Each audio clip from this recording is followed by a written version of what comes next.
Hello dear friends, welcome to my science academy. हम discuss कर रहे हैं एटम्स एंड मॉलिक्यूल्स के बारे में। और लास्ट टाइम इसमें हमने जो परमाणु की स्ट्रक्चर है उससे रिलेटेड कुछ मॉडल डिस्कस किए थे, जिसमें थॉमसन का परमाणु मॉडल, जिसे हम प्लम पुडिंग मॉडल भी कहते थे।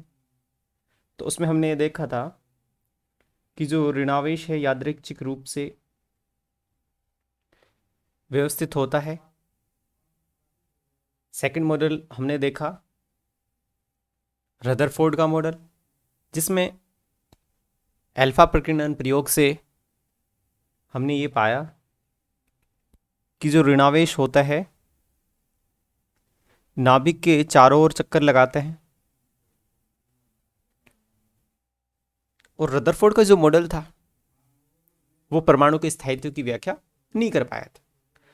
तो हमें इसके बाद में जो नेक्स्ट मॉडल है बोर का परमाणु मॉडल है। तो देखिए, बोर का जो परमाणु मॉडल है, देखिए नाभिक के बारे में हम जान चुके हैं। जो प्रीवियस मॉडल्स हैं उनसे हम जान चुके हैं कि परमाणु होता है और परमाणु के अंदर नाभिक होता है, और नाभिक में जो परमाणु का सारा द्रव्यमान क्या होता है, केंद्रित होता है। हमने ये भी देखा कि नाभिक का अधिकांश भाग खोखला होता है। तो नेक्स्ट देखिए कि बोर का जो परमाणु मॉडल है उसके अनुसार धनावेशित नाभिक के चारों ओर अनंत कक्षाएं होती हैं, लेकिन जो इलेक्ट्रॉन है वो कुछ निश्चित कक्षाएं होती हैं जिनमें चक्कर लगाते हैं। इन कक्षाओं को मुख्य ऊर्जा स्तर, मुख्य कोशीय, मुख्य कक्षा कहते हैं। यानी कि यदि ये हमारा नाभिक है, इसके चारों ओर जैसे कक्षाएं होंगी n=1, n=2,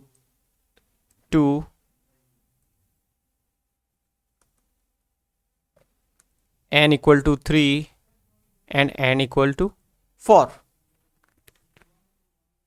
इन्हें हम मुख्य ऊर्जा स्तर या मुख्य कोश या मुख्य कक्षा कहते हैं, और इनको हम K, L, M, N, O इस तरीके से व्यक्त करते हैं। नेक्स्ट देखिए, बोर ने क्या बताया कि जब इलेक्ट्रॉन किसी मुख्य ऊर्जा स्तर में गति करता है तो इसकी जो ऊर्जा है हमेशा नियत बनी रहती है। यानी कि जो इलेक्ट्रॉन है इसकी ऊर्जा में कमी नहीं आती है। यानी कि अगर जो इलेक्ट्रॉन है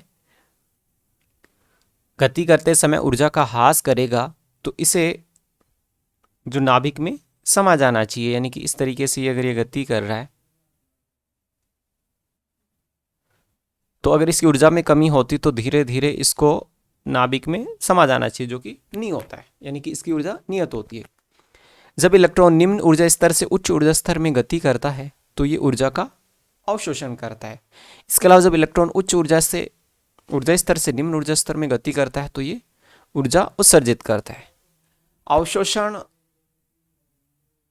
या जो ऊर्जा का उत्सर्जन है, इन दोनों की जो मात्रा है दोनों ऊर्जा स्तरों के अंतर के बराबर होती है। यानी कि इसे हम इस तरीके से समझ सकते हैं।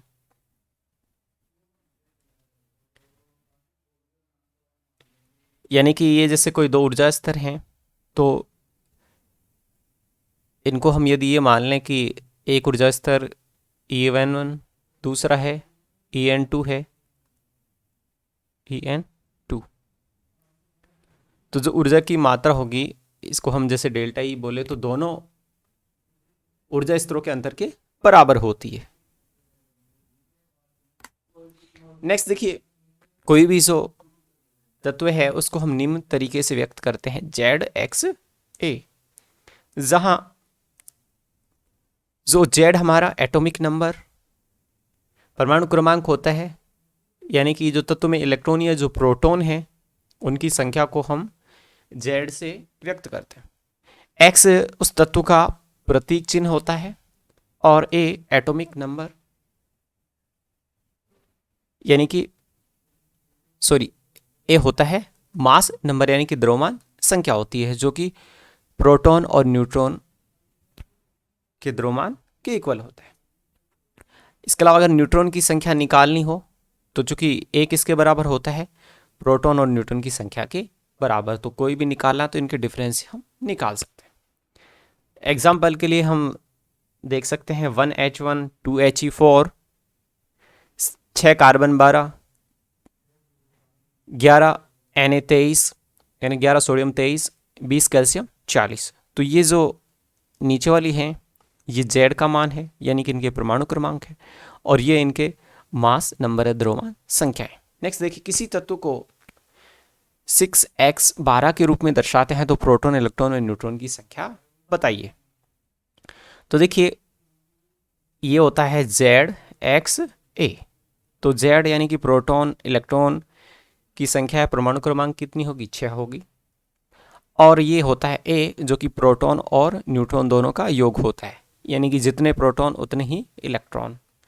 तो A इक्वल टू होगा प्रोटॉन प्लस न्यूट्रॉन, या फिर प्रोटॉन को ही हम बोलते हैं Z परमाणु क्रमांक। तो यहाँ से न्यूट्रॉन की वैल्यू निकालें तो A माइनस Z यानी कि 6।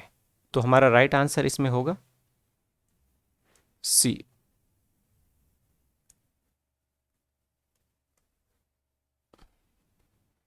नेक्स्ट देखिए, समस्थानिक आइसोटोप्स क्या होता है, दो या दो से अधिक तत्व जिनके परमाणु क्रमांक समान हो लेकिन द्रव्यमान संख्याएं अलग अलग हो, समस्थानिक कहलाते हैं। एग्जाम्पल के लिए लेते हैं, हाइड्रोजन के 3 समस्थानिक होते हैं, 1H1, 1H2, 1H3। इसको 1H1 को हम बोलते हैं प्रोटियम, इसको बोलते हैं ड्यूटेरियम और इसको बोलते हैं ट्राइटियम। अभी हमने तत्वों को व्यक्त करने का तरीका देखा था, जेड ये होता है जेड, ये होता है एक्स यानी कि जो तत्व होता है उसका सिंबल, और ये ए एटॉमिक नंबर। तो यहाँ इलेक्ट्रॉन या प्रोटॉन, इसमें 1, इसमें 1 और इसमें भी 1। न्यूट्रॉन एटॉमिक नंबर में से जो हमारा प्रोटॉन की संख्या है उसको घटा देंगे तो ये आएगा 0, ये आएगा 1, ये आएगा 2। अन्य एग्जाम्पल हैं 6 carbon 12, 6 carbon 13, 6 carbon 14। 92 uranium 235, 92 uranium 238। इसके अलावा 8 ऑक्सीजन 16, 8 ऑक्सीजन 17। 6 कार्बन 14 कार्बन का रेडियो सक्रिय समस्थानिक है जिसका उपयोग कार्बन डेटिंग पद्धति में जीवाश्म, फॉसिल्स, चट्टानों व जैविक पदार्थों की आयु ज्ञात करने में किया जाता है। कोबाल्ट 60 कोबाल्ट का समस्थानिक है जिसका उपयोग ब्लड कैंसर, ल्यूकेमिया के उपचार में करते हैं। जो आयोडीन 131 जो इसका समस्थानिक है आयोडीन का, इसका प्रयोग थायराइड के कैंसर उपचार में किया जाता है। संभारिक क्या होते हैं, दो या दो से अधिक तत्व जिनके परमाणु क्रमांक अलग अलग लेकिन द्रव्यमान संख्याएं समान हो। द्रव्यमान संख्या यानी कि न्यूट्रॉन और प्रोटॉन का योग संभारिक कहलाते हैं। एग्जाम्पल के लिए 18 आर्गन 40, 20 कैल्शियम 40, यानी कि इनमें जो परमाणु क्रमांक है भिन्न है और एट मास नंबर है वो सेम है। यहाँ देखिए जो परमाणु क्रमांक भिन्न है और मास नंबर सेम है। इसमें 26 Fe58 में, 27 निकल 58 में जो मास नंबर है सेम है और परमाणु क्रमांक भिन्न भिन्न है। देखिए आधुनिक परमाणु सिद्धांत क्या कहता है कि जो परमाणु होता है, परमाणु में होते हैं कोश जिनको शेल बोलते हैं, कोश में होते हैं उपकोश, उपकोश में होते हैं कक्षक और कक्षक में होते हैं इलेक्ट्रॉन। यानी कि इसको हम इस तरीके से समझ सकते हैं कि देश होता है, देश में राज्य होते हैं, राज्य से छोटा शहर होता है, शहर में क्या होते हैं गांव होते हैं, गांव में व्यक्ति निवास करते हैं। तो इस तरीके से ये वितरण होता है। अब देखिए कोश, जैसे कि अभी हमने एग्जाम्पल से देखा था कि ये N1 कक्षा, ये N2 कक्षा, ये N3 कक्षा, ये N4 कक्षा और ये N5 कक्षा, और इनका नाम दिया था K, L, M and O। तो ये है कोश, ये है उपकोश और ये है कक्षक, और कक्षक में होंगे इलेक्ट्रॉन। तो देखिए जो पहला कोश है N इक्वल टू 1 जिसे हम K से व्यक्त करते हैं, तो इसका ये सबशेल होगी 1s होगी।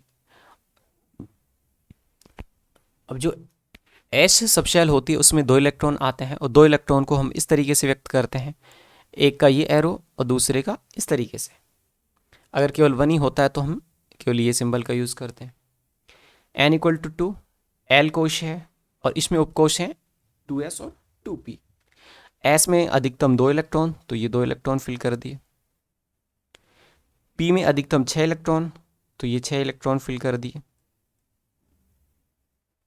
ऐसे ही N इक्वल टू 3 यानी कि M कोश है, उसमें 3s 3p 3d, तो s में 2, ये p है, p में 6, और जो हमारा d होता है, d में होता है 10। ऐसे ही n इक्वल टू 4 n, तो सब शेल है 4, 4s 4p 4d और 4f। s में 2, p में 6, d में 10 और f में 14। यानी कि जो हमारा s होता है,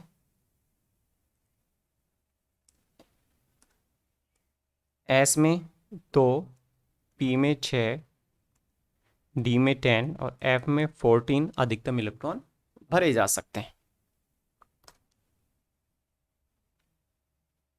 thanks for watching the video.